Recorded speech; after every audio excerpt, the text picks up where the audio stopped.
we've tried to stay grounded to our principles. We keep trying to say over and over again, what grounds us is a commitment to nonviolence.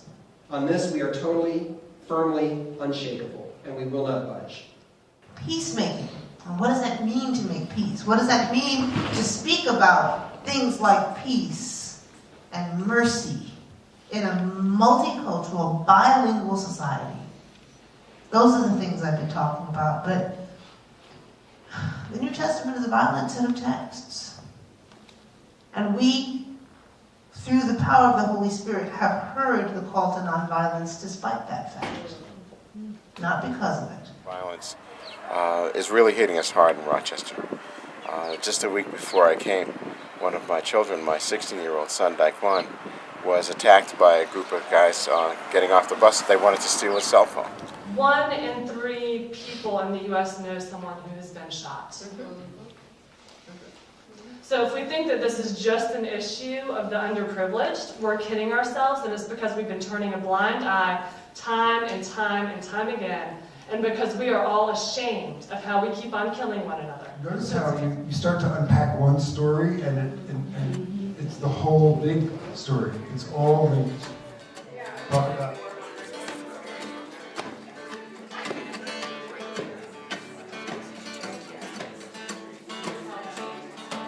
What we're here to do is to figure out how do you take something like be a peace church in the midst of imperialism and empire. Then we have to figure out how much of that empire actually lives in us.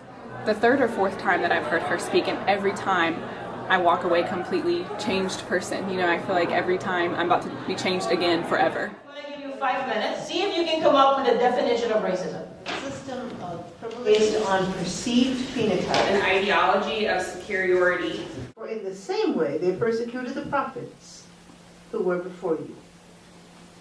What is this text about? You have 10 minutes.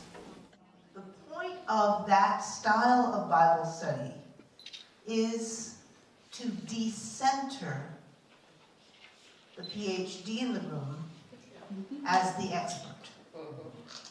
Very rarely do we have time to really design a space to be sacred for us and to invite new people in to help us both do the work that we're doing as well as to shape the work that we will do as we go forward. And I know that with people getting involved with the local issue, that's going to help them to connect to the broader fellowship. And that's exciting. This gathering is not a conference to give you information so you can go home and have had a good experience. It's not why we invited you. This is a working gathering.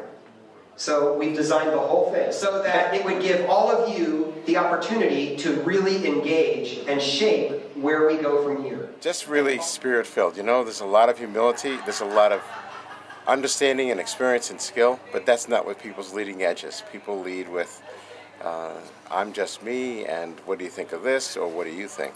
And I thought that was very inviting, very welcoming. You know, if somebody new to the fellowship, you didn't have to sort of break in. People, you know, just let you know, well, you're supposed to be here. You know, that's what we think, kind of thing. That was good. I can't guess what it'll look like 2 years from now or 5 years from now, but I know this. If we're bold and committed in living into this unknown, boldly going where no one has gone before, right? And if we hold each other together and hold each other accountable and love on each other in the process, something beautiful is going to happen. It's a lock, solid guarantee.